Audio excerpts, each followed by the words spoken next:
right? We became people with standards, right? We love you. We will help you. We will all get rich together. But as I try to remind people, I will kill any one of you for money. That's dope.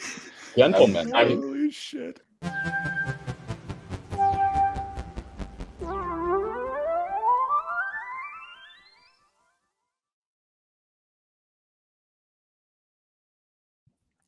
Lucky number 13. I mean, On a Friday too. Friday, the 26th, which is divisible by 13. Stuff is lining up, man. It's lining up to be a good show. Episode 13 from Internet Explorer. So we're stepping into our 4th month of doing this. Is that what that means with math? Because the math crazy, that right? way. I love it. Consistency. Shout out to everybody who's hanging out with us in the chat. If you are tuning in on Twitter or on LinkedIn, for the 7 people on LinkedIn, come on over to live.seedclub.xyz. That's where the chat and the mints and the vibes are immaculate. We have a wonderful show here today. Josh, how are we doing this afternoon for you? You're out in the Skiville again. You have your fancy background. Skiville, looking at snow. Excited to get out there, but more excited to jump into this stack list of topics we have today. So awesome. And for those that were hanging out before we did the actual intro video here, we saw Peace's wonderful tweeting. How are you so the way you are, Peace? I love it deeply. Good morning. He's not even talking to me right now. No, Peace. Cool. All right. That's fine. I'm muted. That's fine. Oh, I'm sorry. I'm literally talking, but I muted myself because I'm making all this noise clanking around on the damn keyboard. But no, it's just like years and years of severe brain damage and like sitting too close to the TV, so to speak. That's what it was. It's sitting too close to the TV. All right, man. Well, we have an absolutely loaded show today. We'll see if we get to the lightning round. We've got some wonderful guests joining us, 3 guests, and well, I'll turn it over to you, Josh. Let's get this show rolling. Yeah, let's go. Very, very, very quickly before I introduce Renee, we opened up applications this week, dropped a post talking about, stuff we're excited by. Apologies if we didn't include anyone. We're much more excited. We're excited by many more topics than we had the chance to include there. But yeah, I recommend reading it. If you're interested and want more details, hit me up. Applications will be open for, I think, the next 22 days or something. I don't know the exact close date, but get in there. We're here. We're really excited by the quality of the projects we're seeing already. So it's gonna be fun. Apply early because we like to talk to people early. Don't wait till the last minute. Like we just put a pretty high value on getting to know you. So get in there early, and really excited by the applications that have come in so far. And yeah, we have a lot more detail we'll be getting into around the types of things that we're excited about. Part of being online constantly and poking the buttons in the on-chain world is discovering new edges that just don't fit so well into a list. And so I think I tweeted yesterday about just the sense of the bubbling energy that's coming back. I think for people who've been here through cycles and for a while, it can feel like it's just a bit of a grind. And just have the conversations we've had so far with teams and in the little pockets of the internet that we've been lucky enough to be a part of is just absurdly bullish in my mind. So we would love to hear what you're building. If you don't think it's a fit, still submit an application, or you can hit Josh up on Twitter. It's going to be a good one. It's going to be a good one. It's going to be so good. All right. Okay. Jumping to Renee. So Renee is the founder of Artizen. Renee, welcome. Welcome to the show. Howdy. So it was SEO5, right? You guys came through? Yeah. Okay, cool. I lose track of the numbers. Yeah, basically, so Renee, I'll give you a super quick intro, and then we'd love to just kind of jump into some topics. So I think what Artizen is, and correct me where I get this wrong, but like to take the first. No, I think it's always best to have what you do filtered through someone else, because that's really what you do. Honestly, it's really so much of the value we provide in the accelerator is just being like, okay, what we see what you're saying doesn't make sense. Here's what it sounds like to us. So yeah, we're not talking about you specifically, Renee, though. Maybe we've had a few of those conversations. I mean, it's incredibly hard for founders are just too in the weeds, right? Anyways, let's get into it. Okay, so Artizen, you're a project, funding breakthroughs in human creativity. So you say that on your site. I think that very, very well describes kind of what you're going after. So basically, you have this novel funding mechanism where projects release artifacts as NFTs that really capture the essence of this kind of big audacious creative mission they're going after. And then on the other side, people can buy these artifacts to actually support and own a piece of their journey. And I think the really like interesting thing that you guys are doing is actually like organizing these, you know, funding rounds, like artifact release rounds into these seasonal competitions where, you know, projects have, I think like a month, maybe a month is wrong, some amount of time to sell as many artifacts as possible. And then, you know, you guys both like bring a ton of attention, kind of media and stuff to this competition, and then actually like match the funding and awards so that like top submissions get. And then, you know, collectors of artifacts get to participate in the, you know, curation of projects for the next round. And they're kind of a part of this like growing artisan community that you guys are serving in increasingly interesting ways. So how does that land? Yeah, I think that's the word salad that has all the right ingredients in it. No, you nailed it, man. So let's hear your words. Every season, our community curates a new selection of projects, very similar to Seed Club. In season 3, which we've been in for a minute. Oh yeah, it's me. Hi.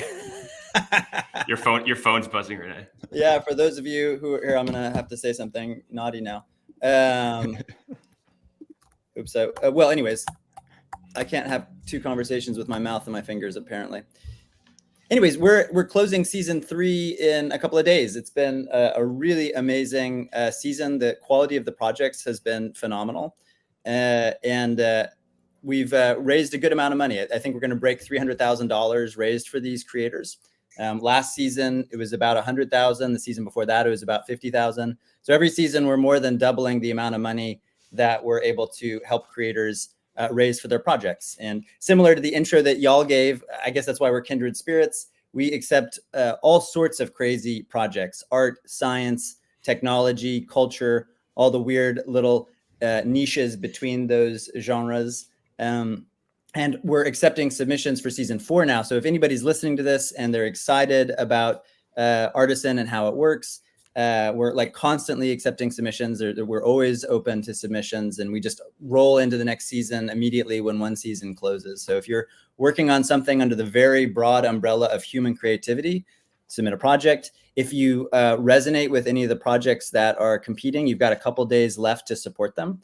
I think one key thing that maybe is worth highlighting from the great intro you gave, Josh, is that we go out to sponsors and get a big pile of cash that we award as match funding. And how a creator raises capital is they sell these open edition NFTs that we call an artifact. They sell those to their fans, their supporters, their friends, their family, anybody they can cajole into buying one. And they get to keep the money from those sales, but then based on those sales, we give them additional match funding.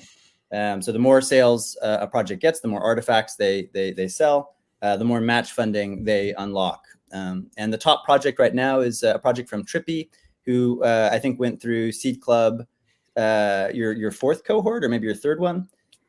It's a really interesting project. He's going to be producing footwear, like shoes, but using generative AI to come up with the design.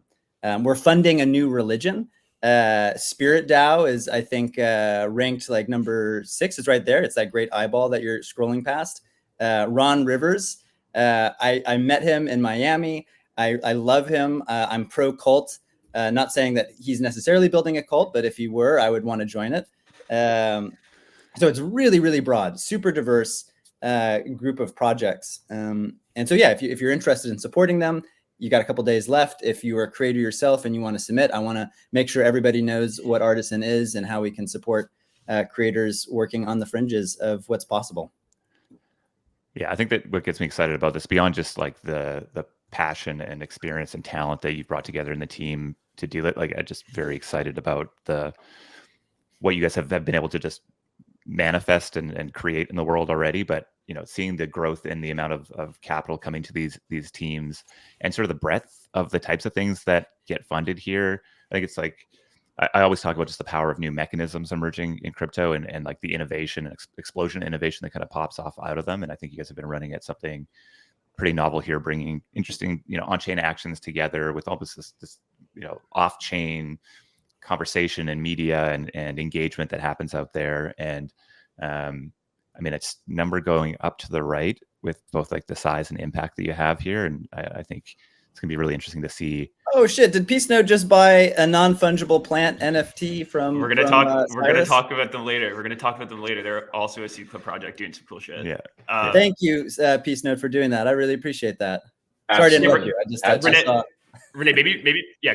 Quickly before we let you go, I'd love to. So, like, you've been working on this for what is it now? 3 years, a while, right? And it had kind of. Oh Jesus! You know, it's kind of embarrassing. I've been working on this for like 15 years. Okay, even better for my question. So I think like what's been cool since we've been working with you, which is like a small fraction of that, is just seeing, you know, how like furiously you've just been like iterating on finding the right model and mechanics kind of within this. You know, to your point, you've been trying to, you know, fund human creativity for 15 years, but just hadn't found the right way to do it, or right mechanism, or right narratives to do it. And I feel like you're, you know, from talking to you recently, like you feel like you've found it. So I'm curious what hadn't worked in previous ones, or what did you learn from previous ones, and why do you think this is now the one?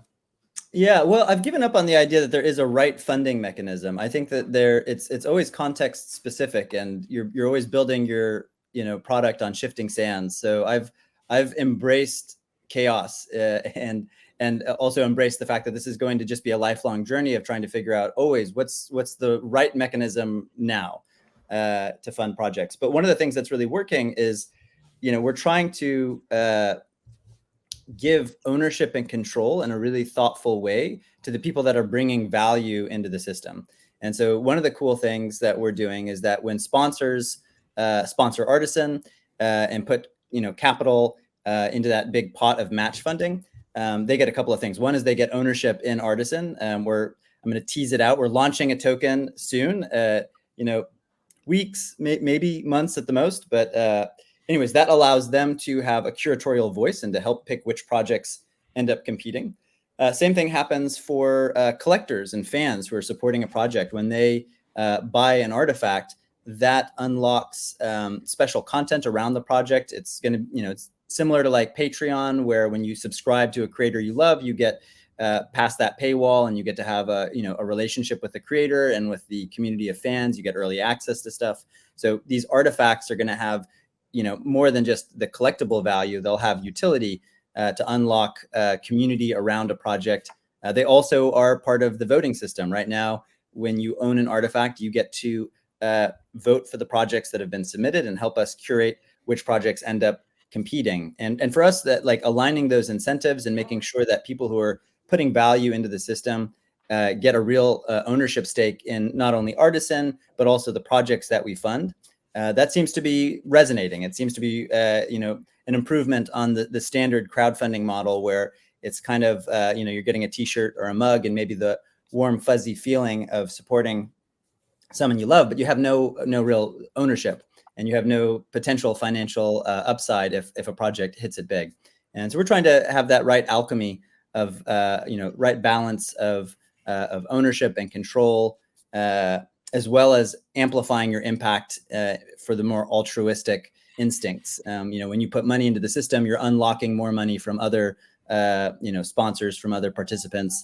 So it's, yeah, I think that's the magic sauce that's starting to work. Yeah, I just love like the thoughtful integration of a bunch of mechanics that we've seen kind of work in different places and coming together for a specific goal. So always a pleasure, Renee. When does this round 3 close, so people can go take some action? Round 3 closes on Sunday, and the project that sells the most artifacts by Sunday will also get a big cash prize. So it's, you know, you buy an artifact from any project, you're going to unlock more match funding from them. But if you help them get to the top of the leaderboard by Sunday, then they will, they'll walk away with, right now, I think it's like $15,000 on top of whatever they've already raised. Giddy up. So hop on over to Artizen, give it some clicks, click some buttons, collect some artifacts. And yeah, it was a pleasure just to see the progress you're making here. And I don't know, 6 months from now when we come back and chat again, I'm pretty excited to see where you guys are at. Well, I'm so glad to be a part of everything that y'all have built, and the community around Seed Club is so awesome. I'm always pushing people to submit. And yeah, so very grateful to be a part of this community. Thank you. Thanks for jumping on, man. Take care. Bye. All right, let's get Dylan up here. Oh yeah. I mean, mean, 15 years he was working on this in various ways, and through. So funny, man. I was like 3-4 years. Like No. it's crazy. He's been pulling on this forever. I love that. People are just infatuated by stuff. And Dylan, you and I haven't had a chance to chat yet, but I just see a similar infatuation in like everything you do on the internet. So yeah, I mean, I've been a fan of Survivor for probably, I don't know, 20 plus years now, and this idea has been in the back of my mind for probably almost 10. So Josh, why don't you intro here so we don't jump into the cool shit. I mean, let's just jump into it. So this is Dylan. He's building CryptoTheGame. It's coming out imminently. Dylan, what the hell is it? Yeah, so what the hell is it? It's basically a massive crypto Survivor game. So I don't know if either of you are fans of the show Survivor, but it's very similar. I think Pieces. Yeah. I'm more into Naked and Afraid, to be fair, but I love the premise. Yeah, I mean, this premise of like, Squid Game, Hunger Games, Survivor, like many people play, one person wins the entire pot is like tried and true, and that's kind of what we're trying to replicate here. But the high level idea is basically everyone buys in. It's going to be 0.1 ETH. That goes to a big pot. Once entries lock and the game formally begins, everyone's randomly assigned to one of 10 tribes. And slowly over the course of 10 days, you essentially vote people out. So this is a recording of the kind of like voting period that will take place each night. And yeah, chaos literally ensues as you decide who within your tribe you want to vote out. And damn. Yeah, it's going to be wild. So similar to Survivor, there are a ton of like social dynamics at play. I can chat about my background a bit, but I was at HQ Trivia for the Rise and Fall, and similar to how at HQ you could earn extra lives for referring people during this entry period, which begins this Monday. You'll earn individual immunity for folks that you're referring to the game. So it almost has like virality baked into it.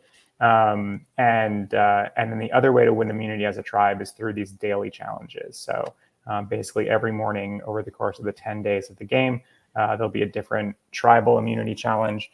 So think, classic arcade games, crypto puzzles, digital scavenger hunts, kind of like all the above.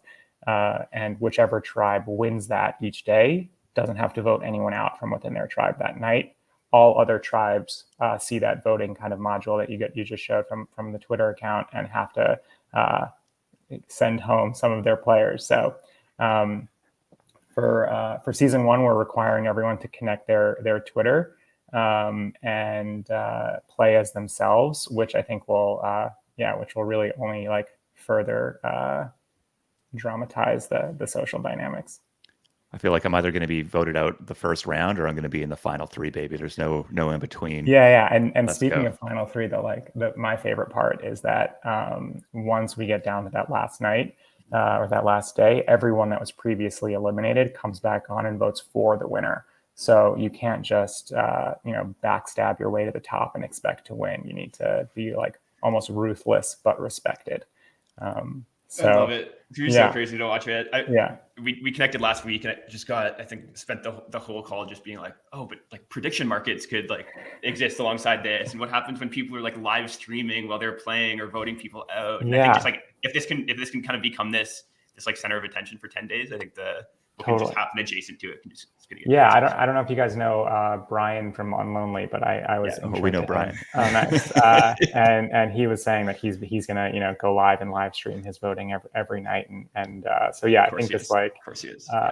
The network effects of like folks sharing who they're voting for and why, and the like I don't know, the alliances that form on and off the platform, I think are just going to be so much fun to watch. Okay, so you're part of like. Oh, go ahead, Peace. Okay, this is a silly question about the game. Maybe you already answered this, but how are tribes assigned? All random. So it's just random. Okay. Yeah. So launching this Monday on CryptoTheGame.com, which you guys are on right now, there'll be basically like an onboarding flow where you connect your wallet, you connect your Twitter, and you buy into the pot. And then basically until those 48 hours run up and the tribes are assigned, that's when you are incentivized to refer other people to earn individual immunity for the game. But yeah, at that kind of like once that 48-hour countdown hits 0, so on Wednesday, everyone will be assigned randomly to one of 10 color tribes. And those are kind of represented by these orbs, the little Easter eggs on the site right now. we like the Nice. orbs. Yeah. Okay, so you were part of like an insane consumer app building startup experience. Like HQ Trivia took over the world, and definitely had a similar, it came in bright and went out bright in many ways, but now you're building in crypto. So like, what are you able to do? Like, I guess maybe my question is why, but also what are you able to do in the on-chain world that maybe you weren't able to do off-chain? Yeah, I mean, immediate answer is like so many things. I haven't like teased the premise of future seasons, and we can talk about that. But there are just like infinite ways that you can make this a more fun experience on chain. But at HQ, I kind of saw firsthand like the pain points of using something like PayPal to pay out winners.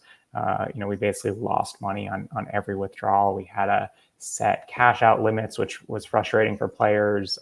We've had a freeze account, like just like so many pain points, and like it's a meme, but like crypto fixes this, and it literally does. I don't know, just like personally as a fan of like consumer crypto projects and like the nostalgia of minting an NFT and like that feeling like buying a pack of baseball cards and post reveal seeing what you got, similar to opening the pack and seeing what you got. Just like there's just something magical about those experiences that I'm hoping to recreate here with this game. And then also just it seems like crypto Twitter specifically is so tribal in nature and like very ripe to play a game like this. So that led into it as well. Do you want to tease any of the like future crypto mechanics that? Oh yeah, for sure. So similar to Survivor, my goal with this is to have the high level idea basically be the same every season, where everyone buys in and you vote people out. Last person standing wins the pot.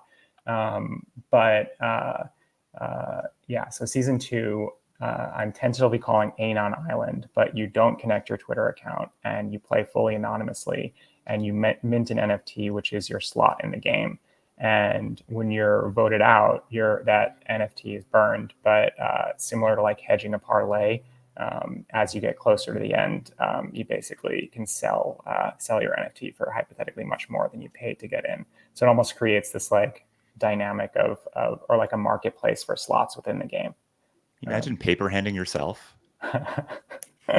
Or I was talking to someone the other day and they were like, oh, I might just like wait till the end, like buy all of the slots and like hope that it's less than the pot and like guarantee that I win basically. So I don't know about that, but we'll see kind of the social dynamic. Well, if there's an angle, somebody will find it, which I think is the crazy thing here, especially when you're doing stuff on chain. But yeah, I mean, the extent of the on-chain mechanics for season 1 is basically buying in, which is sending 0.1 ETH to our multisig, and at the end of the season we send 90% of that to the winner, which is just like minus our cut to keep the game up and running essentially. But the goal is to get progressively more on-chain with each season. I mean, I think there's like I got to delete that meme, man. It stands out, that white one. Someone tweeted like, "Can't wait to play," but they hadn't followed us. Come on. But I think you're building in a thing that I think is a very clearly emerging trend. We saw this in our last batch and have had Patrick from The World's Largest on before, which is sort of, in one part looking at it in games, but there's also this sort of ephemerality of building, right? This idea of needing to refresh. I think Lee Jin came out with a post yesterday kind of talking about this. There's talks about sort of what are the right models for funding and for building these things. I think there's a lot of talk about how, AI might shift the types of things that we like, what content means for us and the types of things people want to do. And so I think what I love about this is both seeing like there's this clear, what's it called, brand that can really last. I mean, Survivor is 20 plus years. That's just a crazy thing for me to I think it's almost 50 seasons, which is wild. Yeah, right. And so you sort of have this like repeatability, but then you also have just the, as new mechanics evolve, as changing behaviors start to emerge, you can be really early and on top of that and integrate in an interesting way. So, I think we always look at crypto networks as attention networks at their core, and the core thesis of Seed Club is like, what happens if we go run at the memetic nature and the social and cultural nature of these networks. And so I think that's what we're so excited about what you're building, and I hope I don't get voted out too soon. Well, load up on immunity and you won't. But yeah, I mean, you bring up a good point. I think the reason why, like, I started my career in TV, and we're treating this like a TV show with seasonality and different kind of like TV focused mechanics. But the reason I kind of just like stumbled upon tech by way of HQ Trivia, and the reason I joined and was so excited about it was I kind of saw this very clear vision of a live interactive TV network. So Josh and I spoke about this a bit last week, but in the same way that HQ kind of took a traditional game show and made it live and mobile and interactive, like the same could have and should have been said for a Shark Tank format or a talent competition or a dating show, or in this case, Survivor. And like, I'm a huge Survivor fan. I think I mentioned that at the top, but like and you almost need to be to build something like this. But yeah, so I've just been obsessed with this idea of a massive Survivor game for 6+ years at this point. I feel like crypto like hands these a business model really for the first time. Like you talked about all the struggles of doing it with HQ Trivia. Like if you can just be in a transaction flow that people, and create a context that people want to transact within, like you are, there's just a lot of opportunity to like, capture value and, create a ton of attention around it. So really, really excited to see how this plays out. I think, maybe last question before you go, who's going to win? What type of, I want like a persona. I want a persona type and then a prediction. It's so funny. So I've been getting a ton of like DMs from folks about this. And I feel like folks with very little influence and a small following are like, oh, I'm nervous. I'm going to get voted out because I don't have like an army of followers and fans. And then I have like super huge crypto Twitter influencers being like, I feel like people are going to be like, he has a punk, he has enough, like, let's just vote him out. So the reason why I'm so excited about this is like, I don't know. It's like, do you vote someone out because you hate Bored Apes and like they have one? Do you vote someone out because they did well in the challenge and they're a threat? Or they didn't do well in the challenge and they're holding you back? Do you vote someone out, because you've never heard of them, or you form alliances on Twitter with other players? Like there's just like, I wish I could predict, and that's why I'm so excited about it, but I don't know.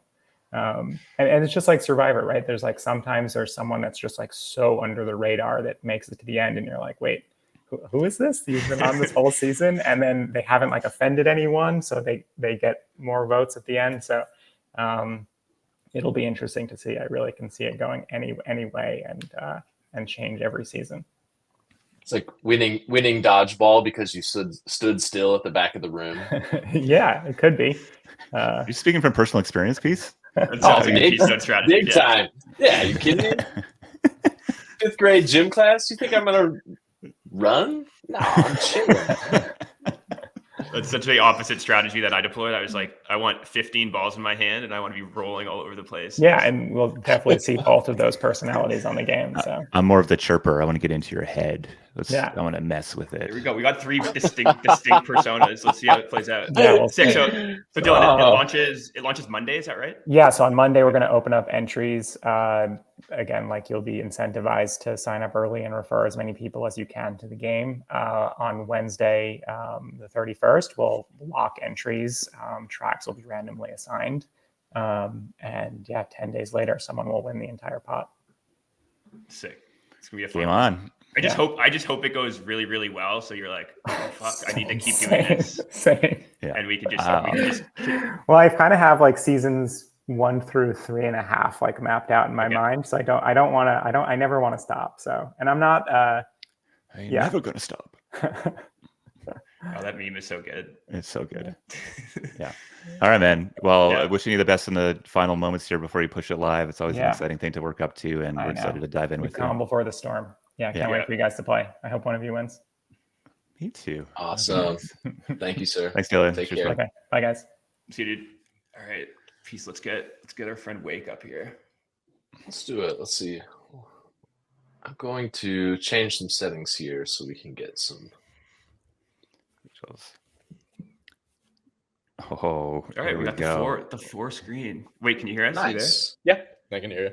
Nice. What's up? How are we doing today? Not too bad. Not too bad. It's been a heady couple of weeks, and for whatever reason, Maryland, I'm in Baltimore, is experiencing like a spring suddenly. So we got a ton of snow, and now it's just really moist everywhere. So we have all of our weather stations right now are talking about the atmospheric rivers that are headed our way from the Pineapple Express. I feel like we're just inventing new words to make weather sound more intense, but hey man, you had I feel you. Express. Yeah. What a film. I saw it. I remember the commercial. There was a commercial where Will Smith was saying that the biggest rivers in the world are in the sky. I'll never forget that, because I was like, why the hell is Will Smith doing the nature thing? But anyway, I'm glad it's made its way to the news. That's nice. These atmospheric rivers. Yeah, Will Smith's always early. He's early. Exactly. Yeah, Right. so otherwise I had kind of a whole spiel, and now all I can think about is how cool Crypto the Game is going to be, and how cool things like that are going to be once decentralized social is able to claim an even larger share of the kind of more public network, and not just the kind of crypto elite that it has managed to 100%. place so far. I got a blog post that I'm warming up right now that I think, I'm pretty convinced that the best thing we could do for adoption of this technology is getting people to use decentralized social, getting them into Lens, getting them into Farcaster, seeing what other things might be built out there. It's just incredible what you can build on top of them. But when you intro us here, Josh, so people have context. Let's do it. Yeah, so we brought Wake on today to talk about Degen. So Degen's been this meme coin that's, I think, taken over a lot of Farcaster, specifically the Degen channel within Farcaster. But its success is like really providing an interesting case study, I think, and like kind of hinting at a future where like meme coins are more deeply integrated into product experiences. So, but it's also kind of just gone bananas to the point where like I have no idea what's truly happening with it. I can't keep, every time I open it, there's just like new Degen experiments, people doing new things with it, continues dominating in the feed. So really just wanted to bring someone on that was deep into it, has been deep into it from the start. Many people recommended we talk to Wake, so sick to have him on here. Also just, I think, deep in the Farcaster ecosystem broadly. So yeah, excited to dig in. Really like why I'm so intrigued about it is, there had been a number of meme coin experiments within the Degen channel of Farcaster over the last couple of months. I think, Points was first. Then there was like Wow, Yo-Yo, Fart, kind of like a bunch of them. And, those all kind of went, the classic meme coin route of like interesting for a couple of days, maybe there's some interesting mechanic or, whatever to capture attention. And then, just kind of lost interest and lost hype. But Degen seemingly has not gone through that path yet and had much more staying power than the rest of them. So really just like wanted to dig in and understand why and what's going on there. So yeah, Wake, maybe like do a like super brief intro of, yourself, I guess your like experience within the, Farcaster Degen channel. And then what is Degen? Tell us about it. Yeah, so is it worth doing a kind of ELI 5 of Farcaster versus Warpcast, or are we all pretty familiar on one? We're pretty yeah, okay. We're pretty familiar. Jump on into the details. Yeah, so obviously you got Farcaster. I was a pre-permissionless early user of Farcaster. Check my FID, right? I've got the OG badge. I've got all. What number are you? What number are you, Wake? 2904 or something like that. 139, baby. Ooh, 139. That's not a competition though, Wake. I didn't mean to bring it up right there. I didn't. No, but you are way deeper in it than I am. I've just recently got back in. So sorry to interrupt. I just wanted to show people that I'm cool. It's a preoccupation of mine. We're all cool here. Thanks, Steve. I appreciate it. So yeah, you have this community of like developers and angel investors and some speculative crypto people, but mostly it's just a highly concentrated network of competent crypto people trying to build really interesting new things during, the bear market for the most of this kind of early cultivated period. And they went permissionless, more people start coming in, new ideas start kind of coming out. It starts growing, and eventually we get channels, right? And then the Degen channel gets made. And there's some of those kind of meme coin one-offs. They came and they sort of petered out. They couldn't really become the sort of cultural shelling token that we need. And they're not really distinct from things like Warps, right? Warpcast's internal non-crypto reward token, right? Those are more just points than anything else. There's no real money. So enter the scene Jacek, the developer. All right, he releases this token. It has a great distribution mechanism that rewards people who had been posting in the Degen channel and incentivizes new participation. So now we've got a lot more activity. Airdrop one happens, people claim. That starts getting a lot of attention. And now we have a token, right? It could have been anything. It's called Degen, but it didn't have to be. The idea here is that it's for Degens, right? The frontiersmen of these ecosystems, the ones who have a high tolerance for, errors and troubleshooting, and we're willing to get in the weeds, and we acknowledge the risk even if we ignore it. So Degens have a ton of this token now. All right. We have suddenly, maybe even accidentally, financialized this successful Degen channel full of low-key Degen devs. And now we've become an accelerator, more or less by accident. And we get lots of organic participation. So you've got, the kind of top-down curatorial studios like Seed Club that get to choose and get to help and get to kind of push somebody into market. And then you've got the bottom ups, right? The ones who just sort of fill the delta with this like nutritious liquidity. And now all of this stuff starts growing and we start getting weird experiments because everybody is suddenly really rich, right? And artists get to do what they really wanted to do. And devs get to start leveraging Farcaster's social graph to make really interesting games subsidized by things like Degen. Right, so Warpcast is never likely to release its own actual crypto token. They can't, right? They'll run into App Store complications with that. It pushes them out of a market they can't afford to lose. So this was always absolutely going to happen, right? This intersection between Farcaster, Base, Degen, and the forthcoming bull market is a really heady cocktail for success. Right, we just need to get enough of these early ambitious developers the money they need to go ape shit. And so that's what we're doing. And this experiment is going to go off the rails before all of these airdrops complete. What a fucking explanation. Holy cow. I mean, there are so many just delicious quotes from that I'm now forgetting, but we'll clip it. Do not worry. There's some clips happening, I'm sure. I warned you that I can sometimes digress a bit. So I'm happy to kind of answer questions, but like, it's worth noting I'm no leader, right? I'm just a kind of contributing member. The core dev is fully doxed. Jacek is an excellent developer. He's been in the ecosystems forever, right? Early Doge supporter. We will eventually probably get Vitalik's blessing, but we don't need it. We would love for Vitalik, who was a poster in the Degen channel, to claim his tokens if he's listening. And we would love for you to dump them as you do and donate them to charity. Yes, that's nice. That's what's up. Do it. He's not a massive holder. We want to see those kinds of things. Because the other side of this, right, is Degen culture is potentially really radioactive.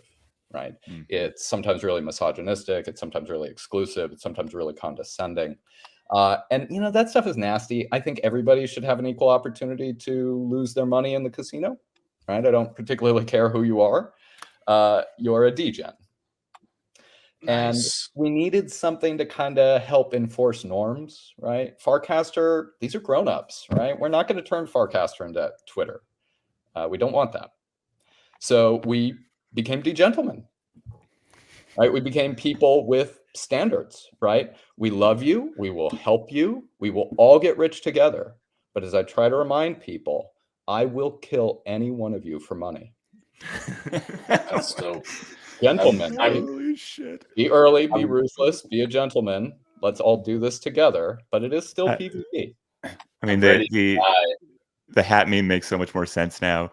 It's interesting. I've seen a few other teams kind of start to use Degen tokens as sort of bounties or incentives for growth, etc. And I think this idea of there being this sort of like primordial ooze of talent and interest and culture kind of bubbling up is like just the funnest thing to be a part of. Also, yes, recognizing the game that we're playing here. So not financial advice. Don't be silly, but be silly if you want to. Yeah, not financial advice. I'm not guaranteeing anything.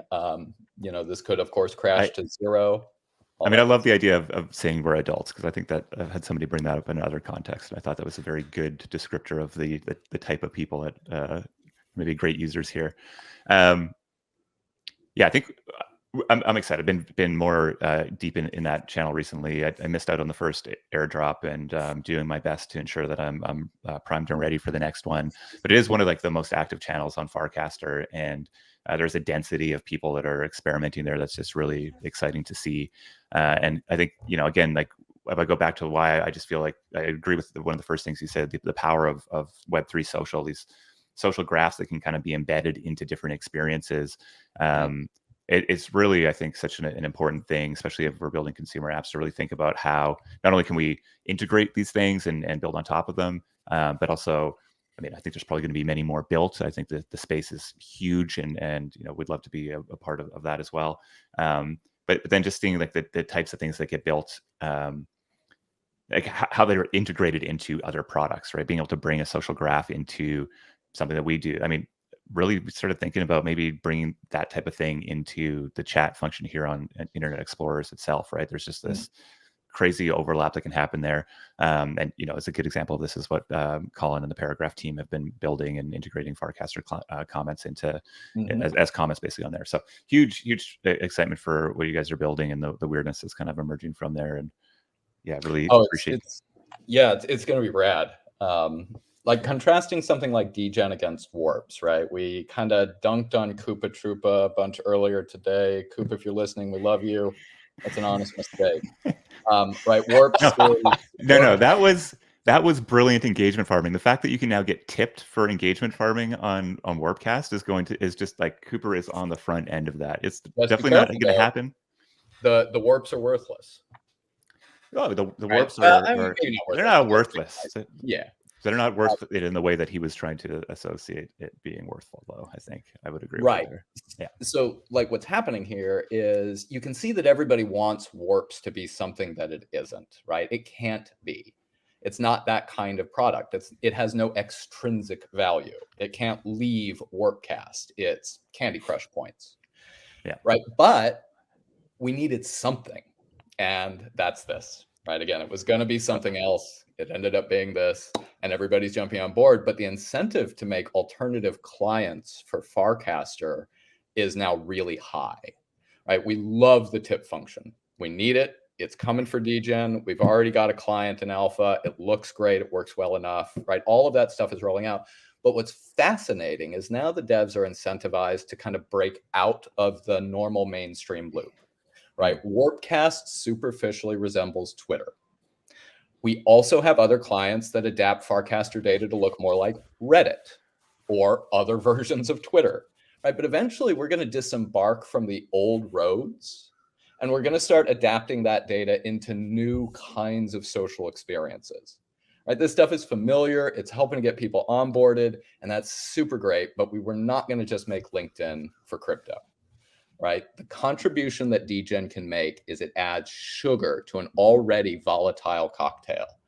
And now we're just going to see what people make for money. And it's going to be very exciting. I love it. I think we got to leave it there, man, because we got a bunch of stuff to get through. But this is absolutely phenomenal. Appreciate you jumping on. I also want to call out a lovely comment from Lucas in the chat. He says, I love dunking on Koopa Troopa. I've been doing it since high school. So a long-standing history there before it. Another reason why, if you're listening to this on Twitter or LinkedIn, our favorite place for people to come and listen, and come on over to live.seedclub.xyz so you can see the absurdity of the chat over here. It's kicking off today. I love it. Anyways, man, appreciate your time here. Yeah, thanks so much. Good to see you on the internet. Thanks for inviting me. I guess I'll see you guys in the channel. Keep cooking up those cocktails. Yeah. I had no idea Lucas and Coop went to high school together. That's hilarious. They go back, baby. They go back. Makes sense. Yeah. Makes sense. Okay, all right. Cool. Well, we have 13 minutes to get through all these other absurdly interesting things. Okay, let's fly. Let's see what happens. So why mint? So kind of curated this like meta topic. I think there in the last couple of weeks, just a lot of discussion around just like, you know, really why minting, what is the value of minting, what's going to be the thing that ultimately like makes minting this ubiquitous consumer experience. And I mean, I think it's been in this kind of perpetual search for meaning for years, like ever since it became a thing. You know, has clear signs of fit within some like narrow use cases like digital art, but really like TBD whether it's going to expand into this ubiquitous consumer behavior that just like kind of powers a lot of the internet. Like, is it actually the new like, which is kind of the meme that people like to say. So, love all like the, I think, ideological reasons and higher order reasons to do it on the creator side that Zora professes. I think D wrote a great post about it. We'll kind of fly past that because I think like ultimately, it's going to take a lot more to get people over the line on the creator side. And we're still just like largely missing the like meaningful social contexts we need to make that happen. Like people, products where like what you've collected forms the basis for your identity in some context that you actually like want to build your identity within, or like supports your reputation in a network that you actually like very much care about building your reputation within, or, it's actually like visible and like the things you collect are actually visible in compelling ways that's not just like buried in your wallet. So think generally we just need to get, more kind of imaginative and intentional in creating these. But I really like this post that Fred Wilson dropped this week that was actually like another reason to collect that I personally hadn't actually considered at all. And he talks about basically like collecting as a way to build your own personal data set that you can train personal AI models and agents on. So if like, using personal agents becomes a core part of our lives and having a frequently updated data set that they can train on and understand us through makes them better, then like collecting content to feed them is kind of this like really interesting potential driver of collecting as like a consumer behavior. So Jess, I know you read it. Just curious your thoughts on it. Yeah, I mean, I think like what's interesting about minting is this sort of like the, a value. It's an inherently valuable interaction, right? Like somebody is willing to put at the very least pay gas fees, but often a lot more for taking this action. And I think what Fred's getting here is that there's like a meaningful difference between your likes and the activities you're doing in a Web2 network, without that context, and maybe what you're doing just broadly on chain today. And that those are very two different types of data starting points. And I think he's really teasing at more of an intuition here, I think, and Fred's intuitions are ones that I think are very well worth paying attention to. He's got a long history of being very early to very interesting things, but also sort of like a ton of uncertainty around, what are those social contexts that actually make this meaningful? And ultimately, I think, since these are open and permissionless networks, like, is there a sense of sort of, like, are we actually going to act in a way that we would truly curate valuable information around us? And does that, I think he sort of alludes to this idea of it being like a powerful business model or tool within sort of the evolution of AI. And so I think there's this interesting intersection of like, idealism and then maybe what reality will look like as we're creating these data sets and open networks, and who's going to profit the most and who's going to benefit the most, and what's the experiences that will ultimately drive the most. But I think, we talked about Web3 social. We could have talked about, a Degen token, which I think is one of the another great example of doing something on chain that sort of represents a certain type of action that is all about building up reputation. And then we're really, I think, asking the question of what comes next and what makes these things meaningful and valuable. And I think looking out into the ecosystem today, it's maybe hard to see exactly how all those things come together, but we're building up all this data in ways that are composable with net new things that are being built. Like today, you can mint this episode on pods.media. There's a leaderboard, cool, but like we're thinking about like what are all the other cool things we could do, to make that be something that is more meaningful in the broader vision and adventure that we're all on here at C Club and in the broader consumer crypto space. So I think it's just, again, worth paying attention to. And if you see teams that are kind of doing interesting things with these very high value interactions that mints represent, I think it's definitely something to pay attention to. Yeah, 100%. Yeah, I think it's ultimately like it's going to click for a lot of people once networks, or like a network like Seed Club, or like a social or like reputational or identity context like Seed Club starts just adding meaning to transactions that happen within it, right? And we've been talking a lot about just like the value of it's like the things that happen within our network were actually transactions instead of very often just kind of like social things that happen. The like network legibility you get from that, the ability to reward stuff you get from that, the distribution you get from that, the like participant profiles you get from that, endless AI applications potentially one day you get from that. So I think like once these like networks and contexts start realizing that and really like reinforcing that, I think it's gonna get pretty interesting. It's gonna be fun. All right, moving on. 8 minutes. Okay, so next topic, why points? So, we've, I think been endlessly talked about points. Crypto Twitter endlessly talks about points. It's just really like this post by, I think, so Graham, who's the founder of Stack, and Katie, who VC at Archetype, dropped this post this week. Really just like, I think it was just kind of like a fresh, like unbiased kind of perspective on points generally and the state of points, and I think the future of points. So, started off just talking about how just like core they were to consumer products in like the 2010s, right? Like Web2 consumer products. When mobile took off and people started realizing how much opportunity there was to just make kind of like mundane activities fun and make people want to do them on their phones. Like Foursquare, Waze, Duolingo, the list goes on. They started realizing the value of like point systems to tighten the feedback loops in these like often long feedback loop things, right? Like learning Spanish, the payoff comes in 10 years when you're fluent. But if you can just see a number go up every time you practice, like that's a pretty strong kind of like habit forming thing. So, they've been around for a very long time, and they kind of just like reflected on like why blockchains are just kind of like this natural infrastructure for points, kind of recognizing, the reasons to do points instead of tokens, the flexibility you get, the optionality you maintain, obviously the legal considerations. So what Graham's doing and where they netted out on this post is that there's this really opportunity to actually kind of thread the needle of like the benefits of tokens, which is, composability, auditability, and also the benefits of like maintaining optionality, which you get with kind of, off-chain points. And that's actually just like bringing on-chain points, which Graham's building a product to facilitate. So just thought it was a good post, worth reading. Just your thoughts.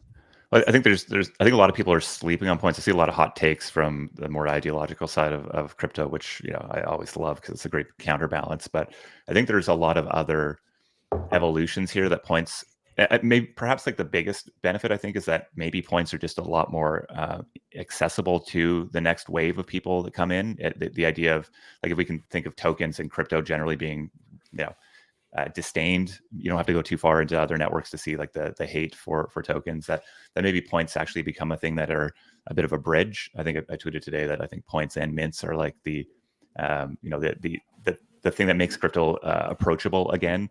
And I think there'll be a lot of teams pushing at non-financialized side of points, or maybe non-super speculative side of points. Mm-hmm. That I think is also super interesting. Hadn't fully opened my mind to that previously.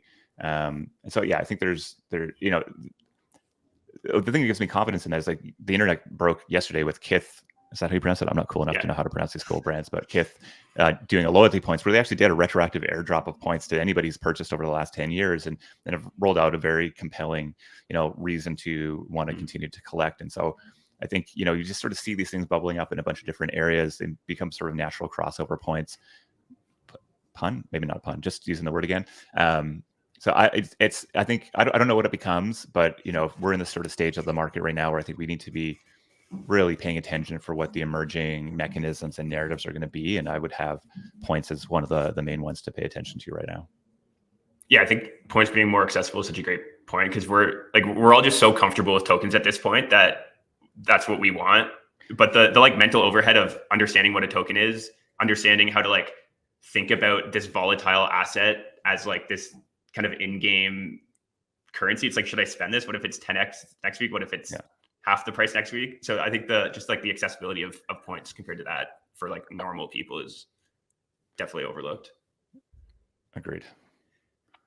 Okay, let's go. Non-fungible plants. So this is another one just wanted to call out. So they came through, they were early. Well, third cohort? It's all a blur, bro, but they were through and they're still doing crazy shit. So so the company behind this drop that came through our cohort, it's called Grow Your Own Cloud. And basically what they're doing is they're focused on storing data in plants with this like very audacious goal of being able to turn server farms into carbon absorbing data forests. So worth checking out because they're just they're so out there. Team's amazing. But this week they announced an NFT drop that they're doing called non-fungible plants, basically just to kind of show the power of this technology. So you can probably guess where this is headed, but basically they're storing an NFT in plant DNA. The way it works is if basically everyone who collects an edition that I think they've dropped or are dropping soon, all those addresses will get put into an artwork. We'll create an artwork with them, and then the data of that artwork will actually get stored in the DNA of a plant that they're going to create experiences around, and everyone that participates will have some ownership or governance or something over. So anyways, just crazy technology. Just haven't seen anything like this, so wanted to put on your radar. Worth checking out.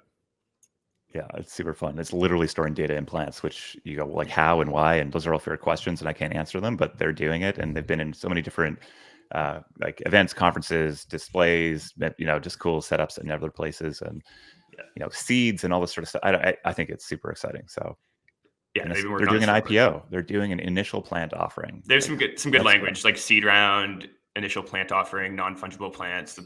It's riddled with puns. We like it. All right, we got to finish this list. Okay, you son of a birch, I'm in. No, get off this. Let's move forward. All right.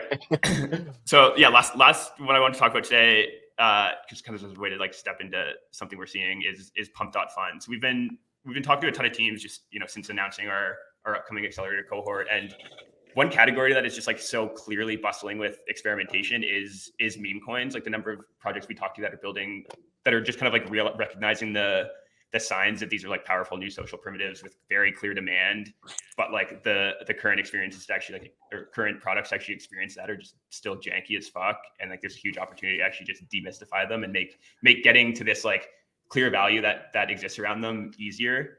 Tons of teams kind of exploring that. So Pump.Fun is one that, still super early, product's pretty raw, but just got my imagination going, because basically what they've built is a product that makes it completely like seamless and free to create a meme coin, and also safer to speculate on freshly launched tokens. And they do that by basically tokens get launched on a bonding curve. You have to be careful scrolling the site. If you don't, we can do whatever we want here.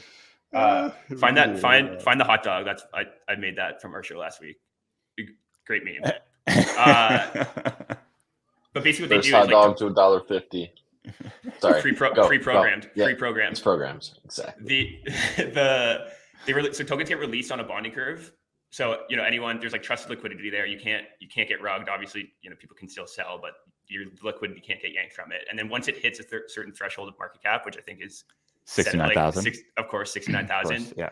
The liquidity from the bonding curve automatically gets deployed into an LP of a Radium pool, and token goes live and gets it moves off of the platform at that point. And you can trade it and organize around it like you do everything else. So really cool how it's just kind of democratizing creation. I think, I don't know, just my imagination was going on just like how this could turn into like a pretty interesting social experience if people can just focus on creating viral memes, and kind of like the meme coin creation and complication gets kind of like abstracted away there. So well, and it's so important to remove all that. Like there's so much risk and zero sumness and stuff. So I think like the evolution of meme coins into something that not only reduces the risk of getting rugged, which is ever present if you're on the open internet, but then also I think like figuring out what are the guardrails beyond that allow for these things to maybe be capture value in some way, so they can continue to grow and invest, etc. And even if you hear how the other guys are thinking about degen, right? There's clearly this attempt to try to balance off the pure degeneracy with more social context that kind of maybe removes some of like the clearly negative potentials that exist in all these meme coins. So yeah, we're excited about that sort of like the evolution, and the safety and social context that maybe creates these things being less like one every cycle popping off and existing, and you get some people getting rich and some people getting wrecked, and into things that maybe last a bit longer. All right, we're at just over an hour here, so let's just do one lightning round, because I feel like it's a thing we want to continue to do. So why don't you just choose one there, Piece? We'll get into it. Okay, nice. It's a different one. Son of a bitch. Oh, this one's funny. Let's do this one. We should do this one. Well, I just love how friends benefit. Whatever. Been building for such a long time. Heads down, creating a ton of just like real value, running festivals, and then suddenly like the meme coin threaders get hold of it, and tokens up like 300% in the last 2 days. Yeah, on like incomplete information. On completely incomplete information. Like, twist. Yeah. I mean, the internet is just Don't worry, if you're in my channel, you should be up 3x from here. The thesis was wrong. The thesis was wrong, but my timing was right. So shout out Steph, Niche, Danny. We're fucking Load it up. Cooking, baby. Let's go. It was also just funny reading that and be like, oh yeah, like this is just so much more legit than like 99% of tokens that actually get launched when you just read like the like bullet points of that thing. But you know, that's just one piece of the puzzle in this world, right? That's like the last day. That's like the last day. So anyways, it's funny. All right. $1,000 is programmed.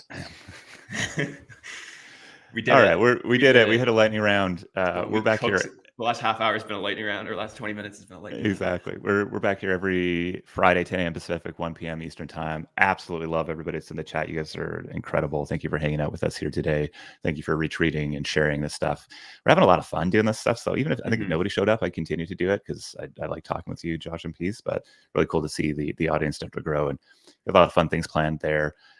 Our focus over the next couple of weeks is talking to builders that are building at the edges of the consumer meets crypto intersection, and our calendars are completely effed in the best possible way, getting to talk to awesome people. So if you know somebody, or if you yourself are building, I just encourage you to drop an application. We have a lot of people coming back and applying that applied last time. It's been really cool to see just the evolution that they've been on since then. Huge props to people who've been building through the bear, and just continue to push their vision. So we'd love to hear from you again if you've been at it for a while and maybe didn't get through last time. We get hundreds of applications. We select a very small number of people, and I think of teams. And really the vibe here is like, we're not the people to come in and teach you how to go build a startup. We definitely can support in that, but to me, this idea of bringing people together who are pushing out weird and wild edges that just aren't represented in other accelerators or in other venture funds, et cetera, it just seems to be the thing that resonates the most with people. And I can guarantee you, we are going to curate just an absolutely exceptional batch of folks that are out there building, hopefully, the next breakout consumer apps that take consumer social, consumer crypto into the next level. We're there in our DMs right now. And if you have questions, hit up Josh. We'd love to answer those questions. And we've got a lot of flexibility in how we do this. We're looking for amazing people, full stop. You don't worry about we just apply. If you are an amazing person building something, apply. Very, very much looking forward to you. Again, this episode is mintable on pods.media. If you're in our live stream right now, you can click the button and do it right there. Or you can head over to pods.media to collect one of our episodes or any of the other crazy episodes they've emerged. And we just caught up with that team. They've got some fun stuff on the horizon, really leaning into what this unique media and metadata and sort of network that can be built atop of it will be. So I encourage you to go do that as well. And I hope everybody's dealing with atmospheric rivers, get to stay dry and know how to swim. That's more of a comment to me. And pay attention to Will Smith. He's probably ahead of his time. Ahead of his time. That's right. And, yeah, hard to say. I don't know. Difficult. All right, folks. We'll see you next week. Ciao. Ciao, ciao.